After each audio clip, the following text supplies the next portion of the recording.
The live TV, सच सबसे आगे। नमस्कार, द लाइव टीवी आप देख रहे हैं, आपके साथ मैं हूं आदित्य कुमार। अब एक आयोग बैठाया जाएगा, अमेरिकी आयोग, जो भारत में धार्मिक स्वतंत्रता को लेकर कार्रवाई करेगा। मतलब सुनवाई उसमें होगी। जो धार्मिक स्वतंत्रता का हनन हो रहा है, जो मुस्लिमों को मारा जा रहा है, पीटा जा रहा है, गोहत्या कानून जो बनाया गया है, बहुत सारी चीजें जो हैं उन पर अब अध्ययन होगा, उन पर बातचीत की जाएगी और ये करेगा अमेरिका। जिससे भारत के उन लोगों के अंदर जरूर खलबली मच गई है जो इस नफरत को बढ़ावा दे रहे थे, जो धार्मिक स्वतंत्रता पर एक पहरा लगाए हुए थे। धार्मिक स्वतंत्रता नहीं थी, कोई अपने हिसाब से कोई काम नहीं कर सकता था। मतलब आप समझिए किस तरीके से लगातार जो है कुछ संगठन के लोग जो है वो टारगेट कर रहे थे मुसलमानों को। आपने कर्नाटक की तस्वीर देखी, चाहे हिजाब का मसला हो, हलाल वर्सेस झटका का मसला हो, या अन्य बहुत सारे मुद्दे हो जो कर्नाटक में उठाए गए थे। उन सभी मुद्दों को अगर देखेंगे तो धार्मिक स्वतंत्रता किस तरीके से कटघरे में खड़ी थी, ये सब चीजें वैश्विक स्तर पर उठ रही थी। और जब विश्व स्तर पर इन सब की बातें हो रही थी तो जाहिर सी बात है चर्चा होनी चाहिए। और चर्चा होने के लिए आप ये देखिए, द इंडियन एक्सप्रेस की एक हेडलाइंस है जो सवाल खड़े करती है कि US commission to hold hearing on religion freedom in India. यानी धार्मिक स्वतंत्रता पर लेकर अब जो है यूएस में कमीशन यानी एक आयोग जो इस पर सुनवाई करेगा। The USCIRF is an announcement of the meeting set to congressional hearing is on how the US government can work with the Indian government to address violence। यानी जो इंडियन गवर्नमेंट, जो भारत सरकार में चीजें हो रही है धार्मिक स्वतंत्रता पर, अमेरिका और भारत में संबंधों के बीच अमेरिकी अंतरराष्ट्रीय धार्मिक स्वतंत्रता भारत में इस पर सुनवाई करेगा। धार्मिक स्वतंत्रता पर USCIRF ने कहा है कि पिछले एक दशक में भारत में मोदी सरकार ने ऐसी नीतियां बनाई हैं जो अल्पसंख्यकों को निशाना बना रही हैं। इसमें धर्मांतरण विरोधी कानून, गौहत्या कानून भी शामिल है। आपने देखा था किस तरीके से नासिर और जुनैद की हत्या कर दी गई थी। नासिर और जुनैद का कंकाल मिला था गाड़ी के अंदर, बोलेरो के अंदर। जब उसको जला दिया गया तो आपने देखा किस तरीके का वहां पे हालात किस तरीके दिखाई दे रहे थे। अमेरिकी अंतरराष्ट्रीय धार्मिक स्वतंत्रता आयोग यानी कि USCIRF ने घोषणा की है कि वो अगले सप्ताह भारत में धार्मिक स्वतंत्रता पर सुनवाई करेगा। प्रधानमंत्री नरेंद्र मोदी और राष्ट्रपति जो बाइडेन के बीच 2 सफल द्विपक्षीय बैठकों के बाद USCIRF ने घोषणा में कहा कि यह सुनवाई इस बात पर होगी कि अमेरिकी सरकार उल्लंघनों का समाधान निकालने के लिए भारत सरकार के साथ कैसे काम कर सकती है। प्रधानमंत्री मोदी ने जून में अमेरिका की आधिकारिक राजकीय यात्रा और सितंबर में नई दिल्ली में बाइडेन की यात्रा के दौरान दोनों नेताओं के बीच द्विपक्षीय बैठकें की थी। और द्विपक्षीय जो बैठकें उसी से हुआ है। USCIRF एक सलाहकार और परामर्शदात्री निकाय है जो अंतर्राष्ट्रीय धार्मिक स्वतंत्रता से संबंधित मुद्दों पर अमेरिकी कांग्रेस यानी अमेरिकी संसद और प्रशासन को सलाह देता है।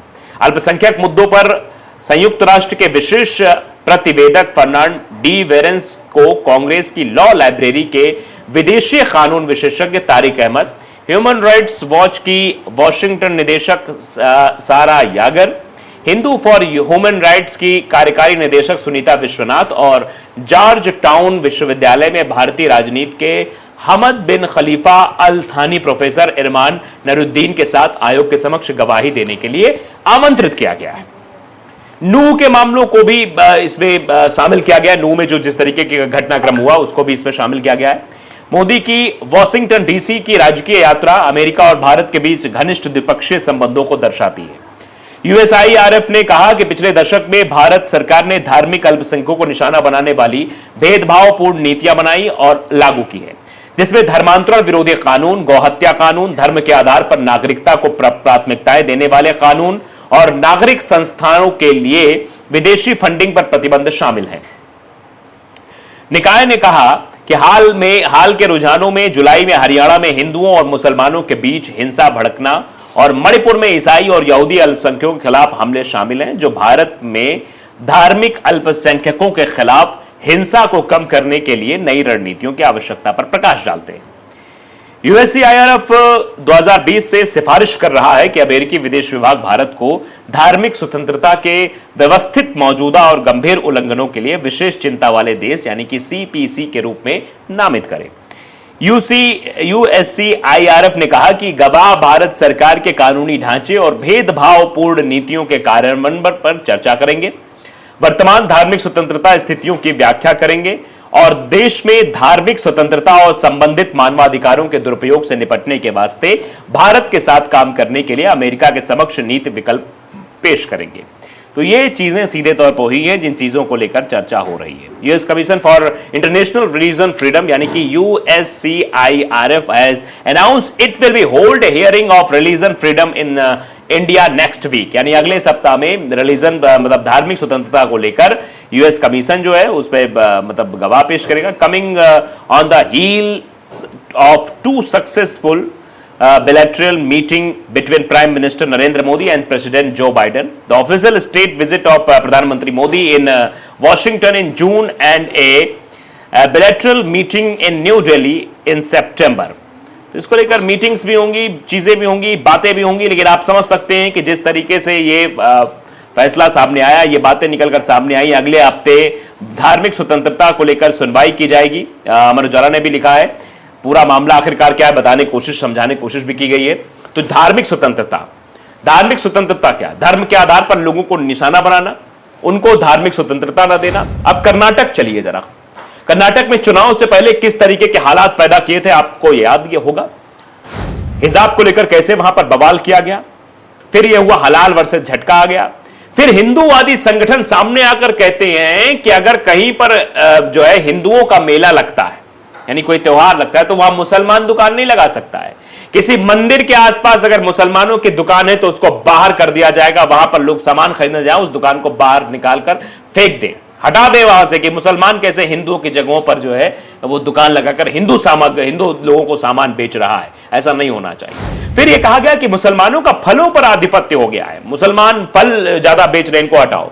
फिर जिन रास्तों से होकर ऑटो जाते हैं, मतलब कुछ लोग भाई बाहर दर्शन करने के लिए आए, वो लोग ट्रेन से उतरे तो ऑटो करते, तो वहां पर सभी ऑटो जो है मंदिर जाने वाले रास्ते में जो ऑटो है उन ऑटो के अंदर हिंदू भाई भगवा झंडा लगाए और जो भी आए वो हिंदू जो है भगवा झंडे वाले ऑटो पे सवार हो, किसी भी मुसलमान के ऑटो पर ना बैठे। यानी इस तरीके से मुसलमानों को निशाना बनाया गया। और मुसलमान ही नहीं, आपने देखा था कि किस तरीके से जब ईसा मसीह के त्योहार यानी 25 दिसंबर को जब ईसा मसीह के जन्मदिन पर क्रिसमस डे मनाया जाता है, उस दिन भी किस तरीके के हंगामे जो है देखने को मिले थे। जहां भी ऐसे आयोजन प्रयोजन रखे जाते थे वहां पर हिंदूवादी संगठनों का किस तरीके से हमला होता था, मुसलमानों को किस तरीके से प्रताड़ित किया जाता है। रेडी पटरी पर बेचने वाले दुकानदार जो है या फिर घर घर फेरी लगाने वाले दुकानदारों से उनका आधार कार्ड मांगा जाता है। अभी देखा आपने हिमाचल प्रदेश का घटनाक्रम, हमने आपको दिखाया किस तरीके से मुसलमानों की गाड़ियों को रुका लिया गया, उनके सामान जो वो बेच रहे थे उनके सामानों को तितर बितर करके फेंक दिया गया और उनसे कहा कि तुम मुसलमान हो, अपना ये दिखाओ वो दिखाओ, और उनको परेशान किया गया। तो ये धार्मिक स्वतंत्रता पर जो पहरा एक लगा दिया गया है, उसी पर ये अगले सप्ताह सुनवाई होगी। अमेरिकी आयोग इस पर सुनवाई करेगा। USCIRF ने कहा कि पिछले कुछ सालों में भारत सरकार ने धार्मिक अल्पसंख्यकों को निशाना बनाने वाली भेदभावपूर्ण नीतियां बनाई और लागू की है। यानी भारत सरकार पर सीधे सीधे आरोप लगाया गया है। हालांकि इन सब के बावजूद हिंसक घटनाओं पर रोक नहीं लग पाई है, मतलब हिंसक घटनाएं लगातार बढ़ रही हैं। अमेरिका का संघीय आयोग अगले सप्ताह भारत में धर्म और आस्था की स्वतंत्रता पर सुनवाई करेगा। अंतर्राष्ट्रीय धार्मिक स्वतंत्रता पर अमेरिकी आयोग USCIRF ने यह घोषणा की है। बाइडेन और मोदी की इस बैठक हुई थी। प्रधानमंत्री नरेंद्र मोदी और राष्ट्रपति जो बाइडेन के बीच इस साल 2 सफल द्विपक्षीय वार्ता हुई हैं। एक जून में जब पीएम मोदी अमेरिका की आधिकारिक राजकीय यात्रा पर गए थे, दूसरी हाल ही में G20 शिखर सम्मेलन के दौरान दिल्ली में हुई थी। USCIRF ने कहा कि मोदी वाशिंगटन की राजकीय यात्रा दोनों देशों के बीच घनिष्ठ द्विपक्षीय संबंधों को दर्शाती है, लेकिन सांसद ये जानना चाहते हैं कि अमेरिकी सरकार हिंसक घटनाओं को लेकर भारत सरकार के साथ कैसे काम करती है। संघीय आयोग ने कहा कि इसी मामले को लेकर अगले सप्ताह एक बैठक की जाएगी। तो आप समझ सकते हैं कुछ नीतियां बनाएंगे, कुछ उस पर काम होगा। तो फिलहाल तो सवाल तो कई सारे उठ रहे हैं कि आखिरकार क्या भारत में सब रुकेगा। अब इस आयोग के बनने के बाद मतलब गवाहों में पूछताछ के बाद क्या कुछ निकल सामने आएगा वक्त बताएगा, लेकिन फिलहाल तो इससे किरकिरी तो हो ही रही है। तो लाइव टीवी को अगर आपने सब्सक्राइब नहीं किया जरूर करिए, बेल आइकन दबाइए ताकि सच खबरें आप तक पहुंचती रहे। नमस्कार। द लाइव टीवी, सच सबसे आगे।